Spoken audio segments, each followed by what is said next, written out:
Hello and welcome to Backlot 605's bonus episode for this week, or the Backlot box office bonus. So many B's, I can do this. Yes. And joining me as always is Derrick Veurink, our resident historian and coming soon guru for the Backlot 605. How you doing this evening? Doing awesome, you? I guess I can't complain. It's been a long, busy day, and it's only going to get crazier and busier as we get into. I can't believe it's already the week of Christmas. Like Yep. I Yep. still have Christmas shopping to do, As do I. and So, everybody tells everybody every year, like, "Oh, I'll get it done by the." That never happens. nope. Like Nope. December has just screamed through by with us here, and it's been fantastic. So Yuppers. but today's bonus episode, we decided, hey, you know what a better time to talk about the wonderful people that have graced us over the course of going on now, 13 Almost, years, almost, it'll be 14 in May. So, 14 in May for yep. our MCU alumni. But you decided this week we need to change it up a little bit because, I mean, clearly we could talk about the Avengers and Spider-Man and all sorts of different comic book movies, but you decided, you know what, we should change this up a little bit this week, right, Derek? Yeah. So, obviously, we kind of already did an MCU episode right around the time that Eternals came out, where we looked at the biggest Marvel Cinematic Universe movies. Hmm. So, for this tactic, or for this episode, I thought, let's look and see, because obviously, when you talk about the actors in the MCU, they're probably like top 5 to 10 movies are going to be MCU movies, and Right. it gets kind of stale to discuss. Hmm. So what I want to take as a different tack to this is I wanted to go through kind of the main players in the MCU. I mean, and there's a bunch because literally every actor in Hollywood has seemingly done an MCU movie at this point. I know. Um, At that point, you just like, where were you going to start trimming the tree? Because I mean, we've got literally legendary Oscar winners yes, yes, that have graced the MCU, like Anthony Hopkins, for example. I mean, there yep, are people that have played in the MCU that you thought that person would never mind. I stand corrected.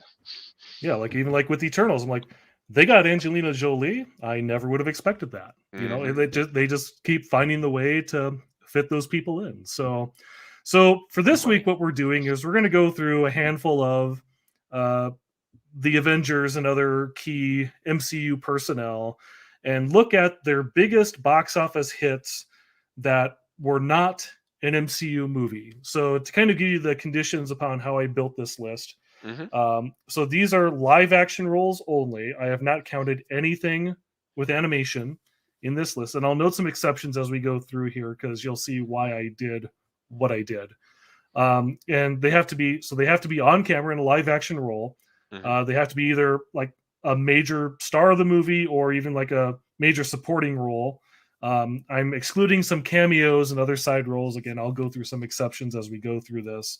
But just to give you like movies that they actually had a relatively significant part in order to justify these figures that we're going to talk through. So Yeah. there's the rules for tonight. Yeah. So I mean, like as an example of a non-MCU person, whatever the case is, like say we were doing this with like say the DC keep people and whatnot. Like say if you were saying like John Cena, you would be looking at like say F9, for example, Yeah.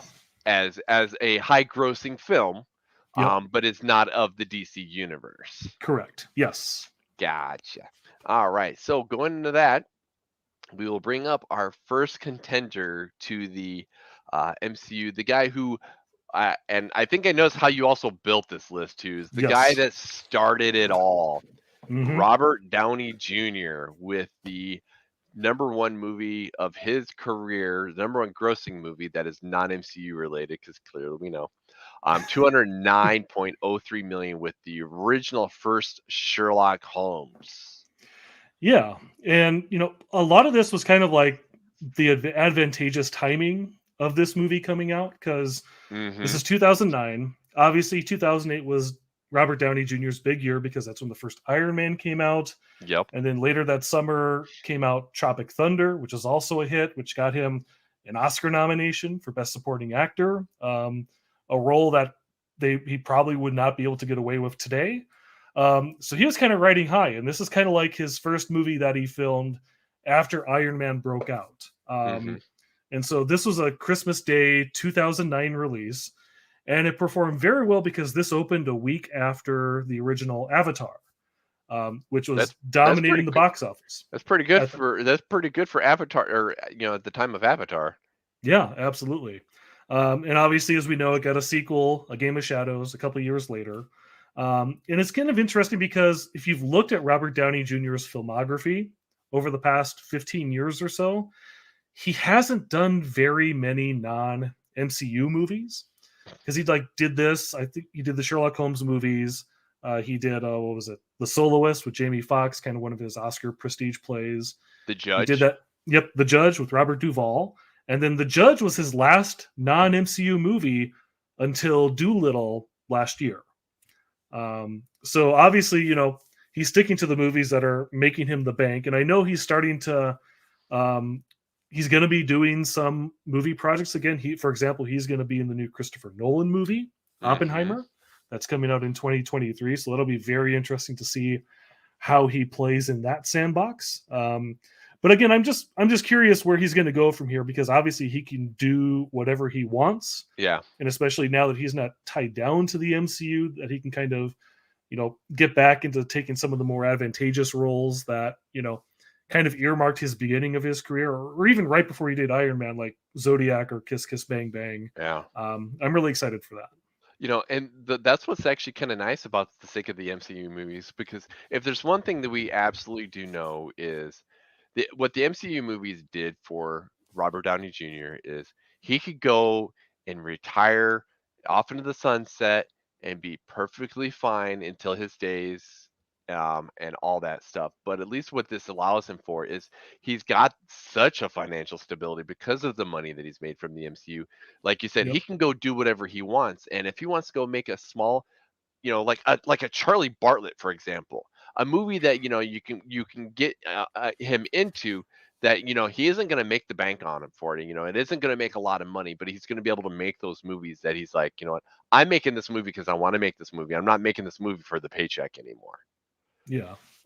So, yeah, I mean, it'll be very exciting to see where he goes, and hopefully he's still, he's still got plenty of time to get another Oscar nomination or two to keep adding to that mantle. Easily. Yeah. And if memory serves me correctly, him and Jude Law are teaming up for a Sherlock Holmes 3. They keep talking about that. It seems like that's been talked about for probably ever since the second one came out in 2011, as far as I can think. I think that keeps getting punted down the line, but again, that's a movie that Robert Downey Jr. and his wife Susan, they produce those movies, so they can make those happen if they want. So we'll see. It'll definitely be a fun thing to see if they ever do. Because you know what, honestly, I kind of like those movies, so that's okay. I mean, Guy Ritchie, he likes making movies too in that franchise, so keep it going. All right, so going on to the next one here, we've got Chris Evans, Mr. Captain America, with Knives Out at 165.36. Now, this would be, I kind of look at this as this is almost I think this is an ensemble cast. Yes. So, but he is definitely prominent in that movie. Yes. Playing a little bit of an against type character. Mm-hmm. I remember like when he was in the trailer, and he's going eat shit to everybody. And that was already an iconic moment just for that. Again, amongst that ensemble cast, he certainly carved out, his own attention in that. So that's why I was fairly fine with putting this on the list. And of course, obviously, as we all know, he wields some incredible sweaters in that movie as well. Oh, they're gorgeous. So yeah, and at least if anything, and again, yeah, it's an ensemble cast and whatnot, but at least if you're coming right off of Avengers, this is a pretty good movie to literally like the next thing that's out with your face on it. Yep. Is a successful movie like this. So yeah. And again, with the sequels, we know Rian Johnson's going to keep dipping into the MCU pantheon because he's got Bautista for Knives Out 2, which will be exciting. So, we'll see plenty of others, in the MCU franchise show up in these types of movies, which will be exciting. It's almost like they're used to these whole like ensemble casts to the point where they know how to do teamwork kind of thing. Huh.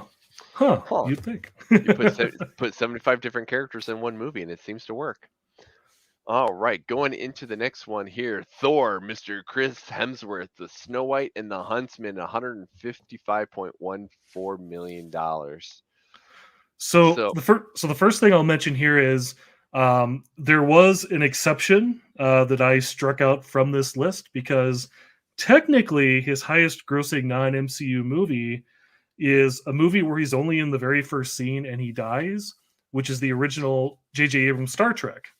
That's right. Which made like another $100 million more than this movie, but since that's a very brief role, and since obviously that was even before he was Thor, I decided not to include. Whereas Snow White and the Huntsman was very much predicated on, we are hyping up Chris Hemsworth as part of that. Yep. I mean, he's on the very top of the poster here, as you can see. So, oh yeah, no, and I think that's a justifiable exception to this list is Star Trek, because you're absolutely correct. That was when Chris Hemsworth did not have a name for himself. This is when they weren't sure that they could release Red Dawn on his name and whatnot. Back when that happened, or Cabin in the Woods kind of thing. Yeah, both of which they waited until after the first Thor came out. Yeah, absolutely. Movies that were put on the shelf until they're like, oh wait. That guy's Thor. That other kid over there, he was in Hunger Games. We might be able to sell this one now. Yeah. So no, I mean that makes total sense. I do think it's kind of weird that of all the movies we're going to talk about a Kristen Stewart movie. But at least we get Charlize Theron. Yeah, I mean the other thing I'll mention is I know the Star Trek thing might work out because I know one of the things they were teasing for a long time for the Star Trek 4 movie was that they were going to bring Hemsworth back. They were going to have some time travel shenanigans where Chris Pine's Captain Kirk met his dad for the first time and they would have an adventure together. I don't think that's going to happen because of the financials with trying to pay for both of those Chris's. But that's what it is. But if we can't get the full set of Chris's in the MCU, that Paramount's going to attempt to try to poach one of the other ones. Would it be fun to finally see those two together for we have a little bit of the whole time travel thing with the whole like Spock thing and whatnot, but yep. It's been done. Like I love those Star Trek movies, but no, move on. Let him have his little bit of cameo to the point where somebody goes to revisit that movie and goes, "Holy shit, it's Thor!" Yep. And let's just leave it at that. All right, going into the next one here, we have Scarlett Johansson. I don't know. You could have put ScarJo before because ScarJo shows up before. Yeah. Because of Iron Man 2. Yeah, I mean chronologically that could have been fine. I mainly just put the 6 main OG Avengers in here first, regardless of order. Yeah. But yeah, we get ScarJo's Lucy with 126.57 million, which this movie, from my experience of talking to other people about this movie, this is pretty good for what I feel is kind of a divisive movie. I absolutely love this movie, but I know a lot of people that really do not like this movie. Yeah, I mean that's fair. I mean, I remember those mixed reactions from back in the day, but it was still a fairly effective, ScarJo vehicle, which we really didn't have that much of at that point in time. I mean, obviously she had her dramas like Lost in Translation, but I think this was kind of like the first big movie that was really banking on her action prowess. That was shown in Iron Man 2 and the Avengers to kind of parlay into that. The one thing I'll mention here is that I did mention the animation exception, and there were 2 movies above Lucy that actually grossed more, but I excluded those, which is the remake of The Jungle Book, in which she voices the snake, and then the first Sing, where she plays the rockin' porcupine. And I'm sure when Sing 2 comes out here in a couple days, it'll probably top Lucy as well. But still, I mean, this is a fairly solid entry for her to kind of be her record holder for the purposes of this discussion. So, Oh, definitely. And and as much as I enjoyed Lucy and I love her as Natasha Romanoff, as Black Widow, and all that stuff and whatnot, um, I hope this is not, she can absolutely go make her dramas and everything. 'Cause she's great at them and whatnot. But I definitely hope we have not seen the last of action star ScarJo, because she's fantastic in that as well. yep. All right, Mark Ruffalo. I was kind of curious how this one would play out exactly and whatnot, because Mark is definitely more known for his indie films and whatnot. But we got Shutter Island at $128.01 million, in a very good, solid supporting role in this movie. I think this is a good one for him to have at the top of his list. Yeah, I mean, because this was kind of when he was in the pre Avengers Wilderness. Hmm. When he was still kind of, because I know like there was that era in like the mid 2000s where they kind of tried to make him like a romantic leading man in some Hmm. movies, and so he didn't really have a firm spot or angle. So to get latched on to a project like this, a high profile Scorsese DiCaprio project, certainly worked out pretty well. I mean, because he's Leo DiCaprio's partner, cop partner in that movie. So obviously, getting to be side by side by him definitely had some benefits to his career there. I mean, to an extent, you may not think of that as like a Mark Ruffalo movie, but he's there more than you think. So, Right, exactly. And that's the part that's kind of tricky is, I mean, if we would have left this to all just straight, like, um starring roles, is that, more than likely that whatever would be his starring role would be a lot less of a box office hit and whatnot. That's not to take away from his movies, is again, like I said, he prior to Avengers and even like this one on, he was more of the smaller independent, or the rom-com, or the romantic or whatever that he had going on. yeah, I'm actually looking at his stats right now. There are two other movies that he's done that have made over $100 million that aren't in the MCU.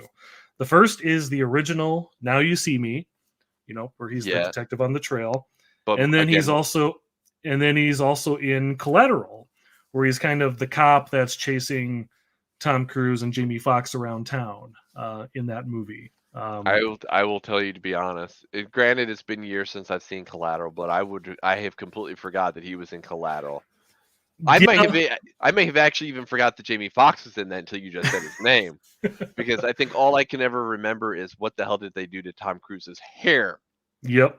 in that movie. Mr. That's what I Gray. always remember. All right, so going into the next one here, we've got Jeremy Renner. Mission Impossible Ghost Protocol, $209.4 million.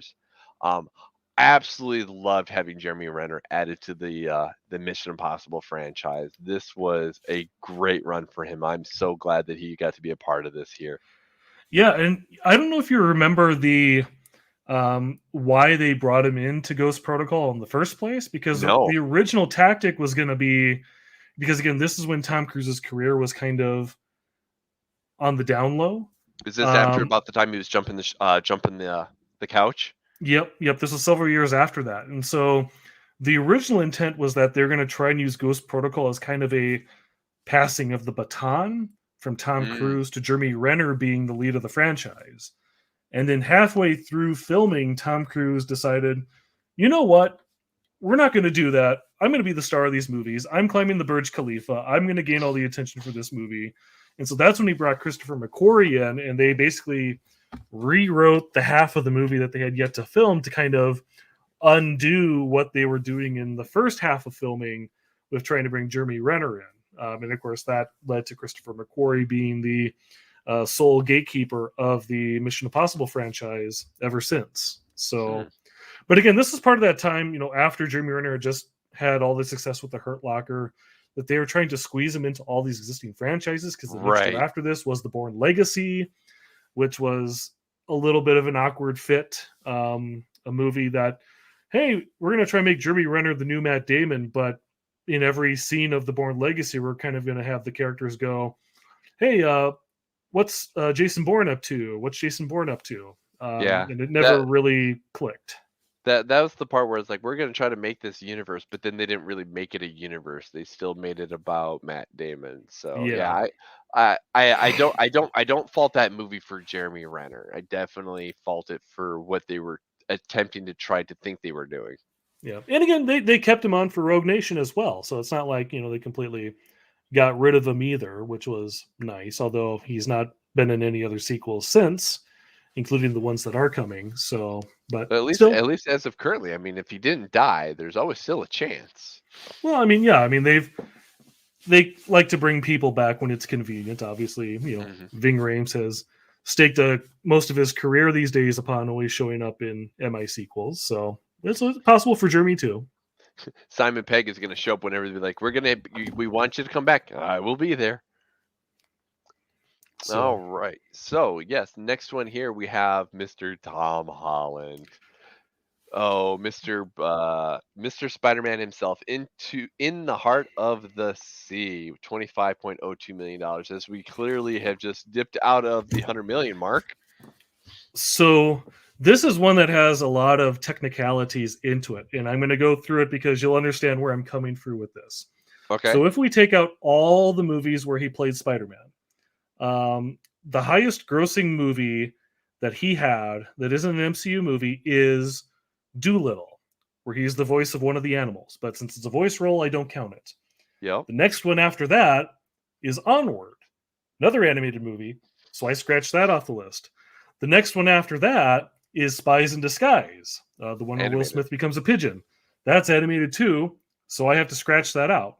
And so this is the next one in that list. And you would think, didn't he have anything else? Because like Chaos Walking only made like 13 million earlier Hmm. this year because they dumped it right as theaters were starting to reopen Yep. across the country.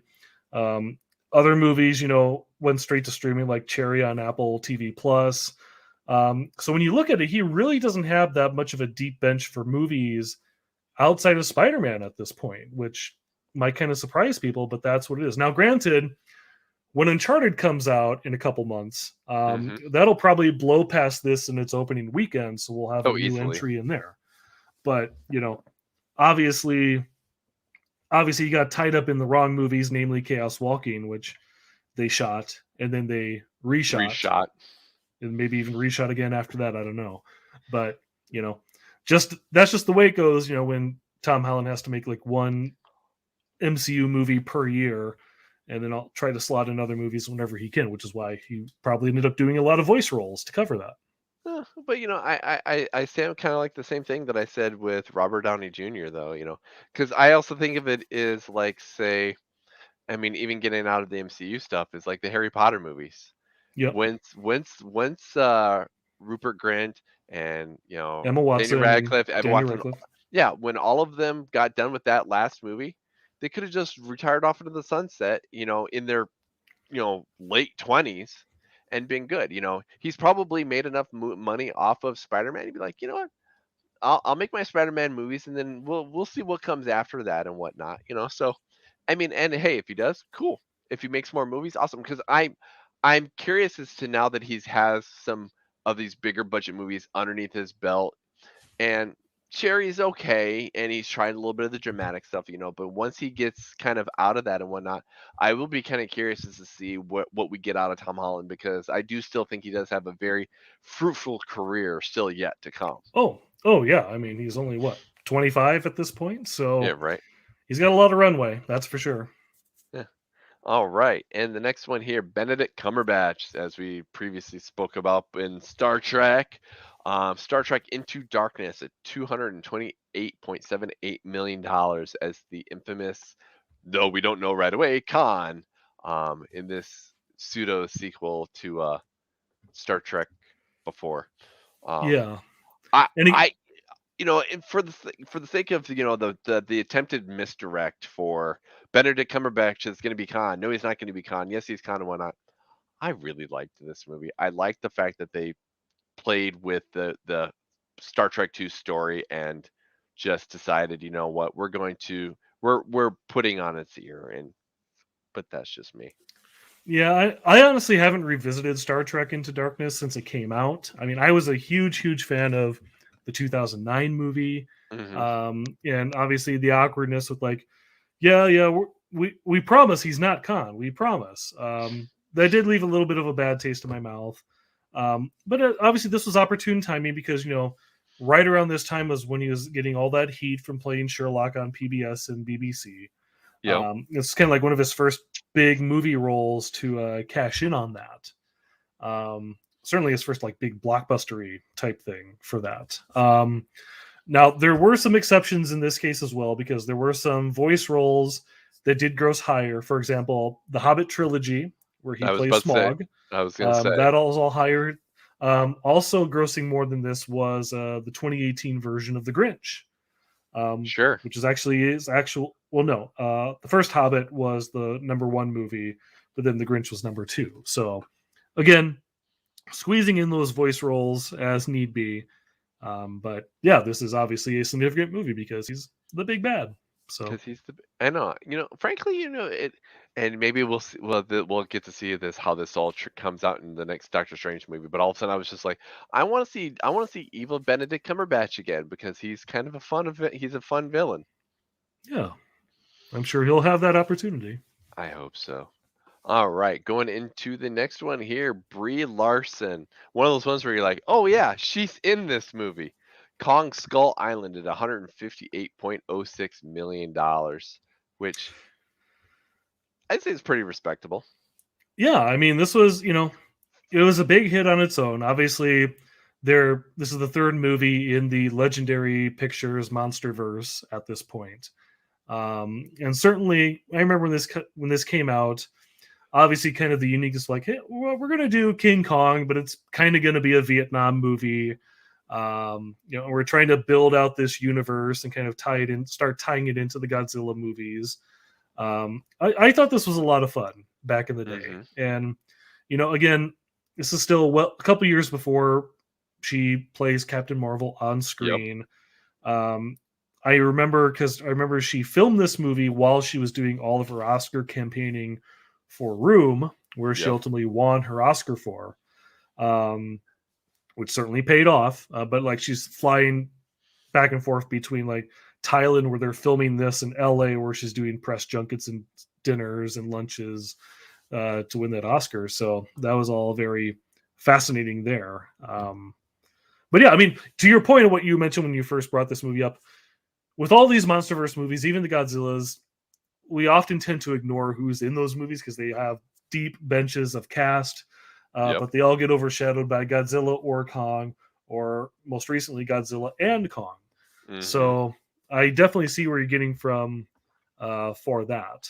But she was fun in this movie. Her and Oh yeah. Tom Hiddleston hanging out. So in fact, now that it mentions, I have to We have wonder if we have at this least was three. We have at least three MCU people in this here because we yeah. have John C. Riley too, Well, and Sam Jackson. and Sam Jackson. Okay, so four. Yeah, so Sam Jackson. In fact, now that I'm thinking about it, yeah, this is also Tom Hiddleston, since I didn't put him in the list. This is also Tom Hiddleston's biggest non MCU movie as well. Oh, funny. Should just be quick try to edit the thing and be like, yep, Slash and Tom Hiddleston. Or save it for part two. There you go. All right. How did we forget Tom Hiddle? I'm just kidding. We have enough slides the way it is. Yes. All right, going on to the next thing here. Paul Rudd, Mr. Ant-Man. And what I love about this is we have knocked up with $148.76 million because it's all been about either action movies or like the thriller slash the stuff with like say Sherlock Holmes. But now we get knocked up in a list with Sherlock Holmes and King Kong and like this. I mean, it makes total sense, but at the same time, too, it's hilarious. Yeah. There was an exception here. There's one that I ruled out because he is very briefly in the first night at the museum as kind of like the new boyfriend slash stepdad kind of person. Oh He's my barely in God, that he movie, is. so he's barely in the movie, so I didn't count it that. And then he also had done DreamWorks' Monsters versus Aliens. He's one of the voices in that. So I scratched both of those out, and then that's how we got to Knocked Up as the next movie in this list. So there you go. That is funny. But I also remember when we started first talking about Ant-Man back in the day and whatnot. They're like, Paul Rudd. Why would you put Funny Man Paul Rudd into the MCU? Because clearly, for what we were used to before that. I'm so glad we have Paul Rudd in the MCU. So Oh yeah. give me Ant-Man 3. Just keep bringing it on. Well, they certainly are. So I know. 2023. I know. It can't get here fast enough. All right. And there we go. Mr. Chris Pratt, the Star-Lord himself, Jurassic World, $652.31 million. And so based on some of the numbers here, Chris Pratt's Jurassic World is basically taking care of like half of this entire list in one movie. Oh yeah. I mean, well, Jurassic World, I know Jurassic World, even the original gets a lot of guff from people. I saw it a bunch of times when it came out because, I just accepted the premise. I'm like, okay, forget what happened in the other movies. We're going to do a round of this where the park is open and then the dinosaurs get out. I'm like, that's fun to me. Let's just do that. And certainly a lot of people felt the same way. And obviously it was kind of the big return of the franchise to theaters after a 14-year break. Obviously, Chris Pratt was super hot because Guardians of the Galaxy had just come out the previous summer and kind of catapulted him to the A-list at that point, and this just cemented it. So it really was kind of a perfect storm of timing on all fronts with this particular movie. And of course, now we're about 6 months away from Jurassic World 3, which is going to burn the roof off the barn as well. So I know he's got Dominion coming out here. We still have Guardians 3 coming out here. So he's still playing in those sandboxes. I mean, he's not being dumb about it. He's like, I'm gonna keep making these movies as long as they will keep putting me in these movies.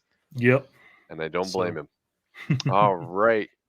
And then we've got Mr. Chadwick Boseman, the late and great Chadwick Boseman, with 42 at $95.02 million.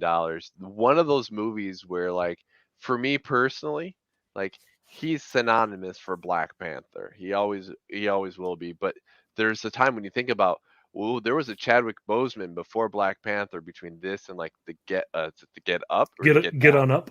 Yep. Yep. Thank you. I was like, is it up or down? But yeah, his forte, his one of a few fortes into sports movies with Jackie Robinson's 42.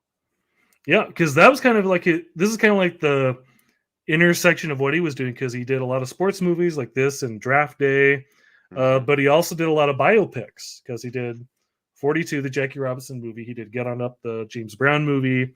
He did the Thurgood Marshall movie, Marshall.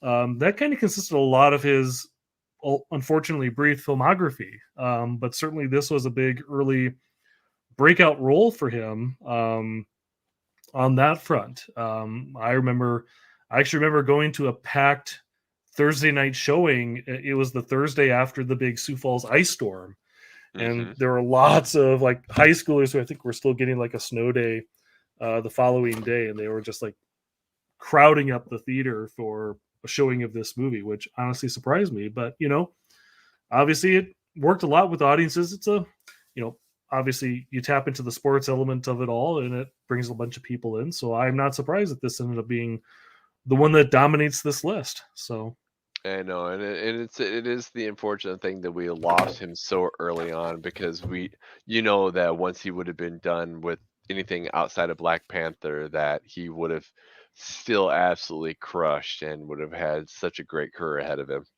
Absolutely.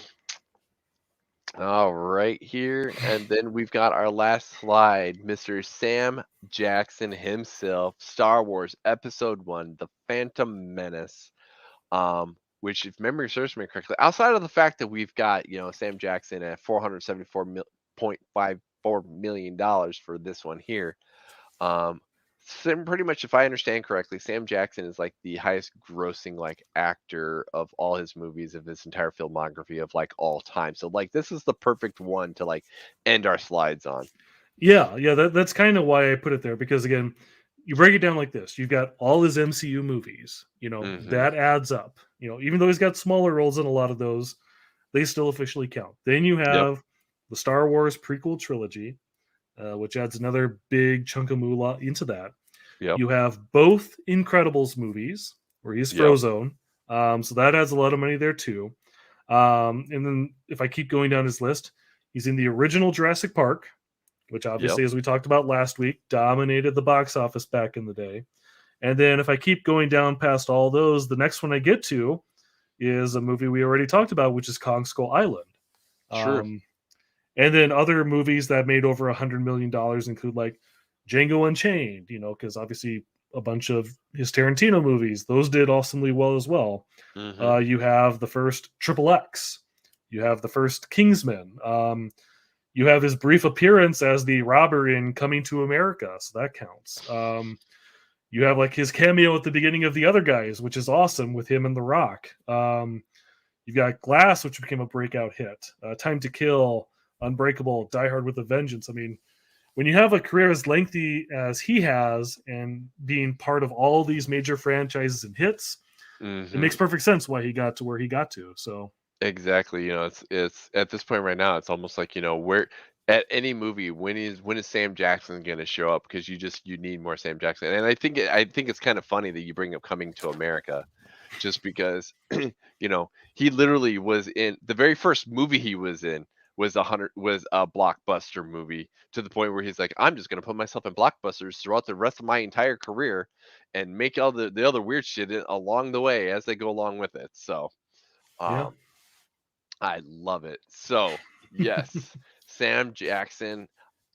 Granted, prior to 1999, would you have told me that you could put Sam Jackson, the guy from Pulp Fiction, in a Star Wars movie? I would have told you were nuts. but he made the case. I mean, like he said, like back then, he kind of, I think the way the story played out was he actually tried to persuade George Lucas, like, put me in a Star Wars movie, and the rest is history. So my favorite story for Sam Jackson for Star Wars was the purple lightsaber. yep. Was telling him to finally convincing him and ask him, why did you want a purple lightsaber? So I can see the lint on my robe when I'm trying to go like this. So, and that supposedly it does say bad motherfucker etched on the side. Nice. But I don't know if that one is true, but it would be so amazing if it was. So that has been the top grossing movies minus voice roles, minus cameos. Thank you. Super small roles. Super small roles. Of the most prominent characters that are of our MCU, and clearly, as you iterated, this is a rabbit hole we clearly could have gone down for so many people, because there's been so many people that have been a part of the MCU, big and small. People whose careers are as lengthy, are years upon years, decades upon decades of some of the movies that we talked about. Yeah, and I mean, we'll have plenty of more MCU movies to do that with. Obviously, the next one we've got is Doctor Strange and the Multiverse of Madness, which is first weekend of May. So we may come back to this in the future. Time will tell. Yeah, definitely. All right. Well, that has been the box office bonus episode of this week. Be sure to comment, like, subscribe. Just enjoy following us here and more content, and we will check you out here next week. Yeah. See ya. Bye. Happy holidays. Happy holidays.